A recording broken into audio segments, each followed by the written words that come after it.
কি গো, সব কেমন আছো? দেখো পুজো হয়ে গেছে, ঠাকুরের প্রসাদ নাও। আমার গোপুসোনা আজকে কি কি খেয়েছে দেখো। গোপুসোনার লাঞ্চে ছিল কলা, শশা, আপেল আর মুসাম্বি লেবু। আমার গোপুসোনা এগুলো খেয়েছে। তাহলে আমার লাঞ্চ মেনু কি হবে তাহলে দেখবে না? তোমরা আগে নাও, গোপুসোনার প্রসাদ খেয়ে সবাই ভালো থাকো, ভীষণ ভালো থাকো, খুব সুস্থ থাকো। আর দেখো আজকে জানো আমার রান্না হয়নি এখনো। আজকে আবার গরম পড়ে গেছে, বৃষ্টি হলো না। তারপর অল্প করে একটু বৃষ্টি হলো, আবার গরম পড়ে গেছে। তাহলে আমার আজকে যেন এখনো রান্না হয়নি, বাজার হতে একটু দেরি হয়ে গেছিলো। তাই আজকে একটা রান্না তোমাদের সাথে শেয়ার করছি। চলো কি রান্না করছি তোমরা দেখো। আজকে আমি করছি কি বলো তো, চিলি পমফ্রেট। এই চিলি পমফ্রেটটা করতে আমার কি কি লাগবে একটু দেখে নাও, চলো।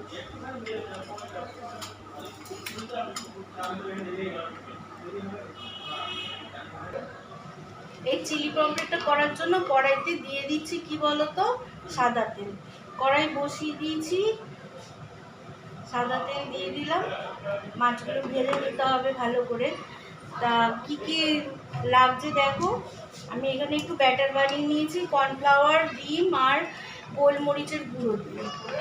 এই যে অল্প করে একটু ব্যাটার বানিয়ে নিয়েছি।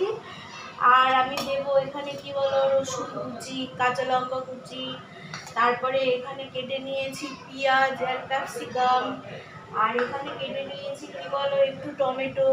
আর এই যে চেরি টমেটো, এটা আমার গাছে হয়েছে, মানে আমার বরের ছাদে বাগান আছে না, সেখানে হয়েছে চেরি টমেটো। আর কি কি সস লাগছে দেখো। এই যে এই সসটা হচ্ছে চিলি গার্লিক সস। এটা হচ্ছে কোথা থেকে আনা জানো তো, চায়না টাউন দিয়ে আনা। এটা চিলি গার্লিক সস, এটা কোনো কোম্পানির না, ওখানে ওরা বানায় একদম অরিজিনাল, ওই কারখানা দিয়ে আনা। আর দেব একটু টমেটো সস, আর দেব একটু সয়া সস। এই দিলেই হয়ে যাবে। তাহলে চলো আমি শুরু করে দিই। এই যে মাছগুলো একটু, তোমরা আমাদের ভালো জানো, তাও আমি একটু দেখাচ্ছি তোমাদের। মাছগুলো এরকম ব্যাটারে চুবিয়ে চুবিয়ে একটু ভেজে নিতে হবে।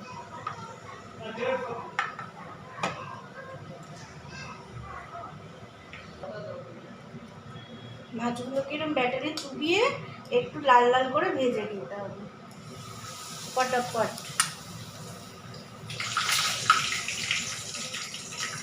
এই দেখো, খেতে কিন্তু হেভি টেস্টি হয় জানো তো।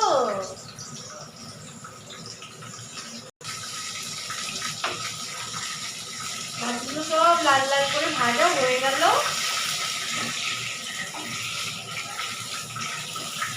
এই দেখো সব পমফ্রেট মাছগুলো পুরো একদম লাল লাল করে খুব সুন্দর ভাজা হয়ে গেছে। এত সুন্দর গন্ধ বেরিয়েছে না, এটা এমনি খেতে ইচ্ছে করছে এখন। এবার আমি কড়াইতে কি দিয়ে দিলাম দেখো, রসুন আর কাঁচা লঙ্কা। ওই তেলটার মধ্যেই, তেলটা আমি আর পাল্টালাম না, ওই তেলে দিয়ে দিলাম। যা তেল আছে হয়ে যাবে দেখে।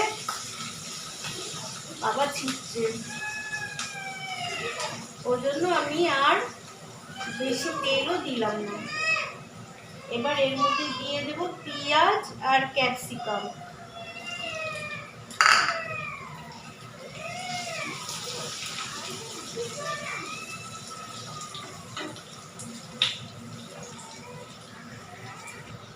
পেঁয়াজ ক্যাপসিকামটা ভাজা হয়ে গেছে, এবার একটু টমেটো দিয়ে দিলাম।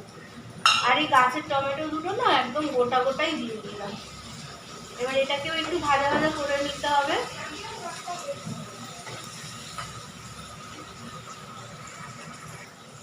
দেখো এগুলো পুরো সব ভাজা হয়ে গেছে।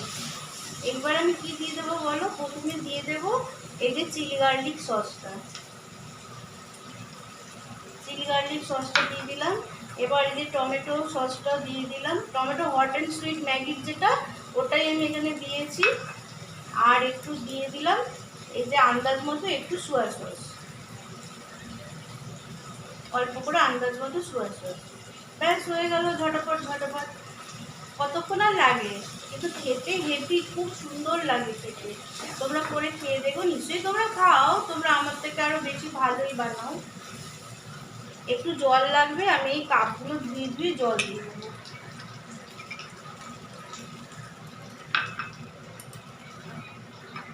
বেশি একটা লাগবে না, অল্প করে একটু জল লাগবে।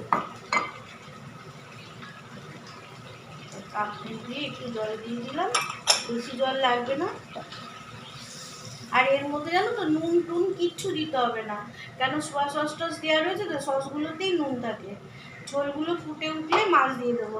ততক্ষণে তোমরা দেখে নাও গীতা দি আর কী রান্না করেছে। গীতা দি আর রান্না করেছে ভেন্ডি ভাজা, এখানে করেছে উচ্ছে আলু ভাজা, আর এটা কি করেছে বলো, এটা হচ্ছে ঝিঙে দিয়ে মাছের ডিম। এটা আলু ছাড়া, এটা ঝিঙে দিয়ে মাছের ডিমের একটা তরকারি। আর এখানে এইটা হয়েছে মাছের ডিম দিয়ে আলুর তরকারি। এটা আমার ছেলে খুব ভালোবাসে, ঝিঙেরটাও তো খায় না, তাই ওরটা আবার আলাদা হয়েছে আলু দিয়ে।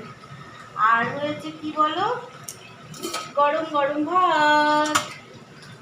এই যে গরম গরম ভাত, এখানে দেখো ঝোল পুরো ফুটে গেছে, মাছগুলো ভালো ছিল না, এবার আস্তে আস্তে এর মধ্যে দিয়ে দিলাম।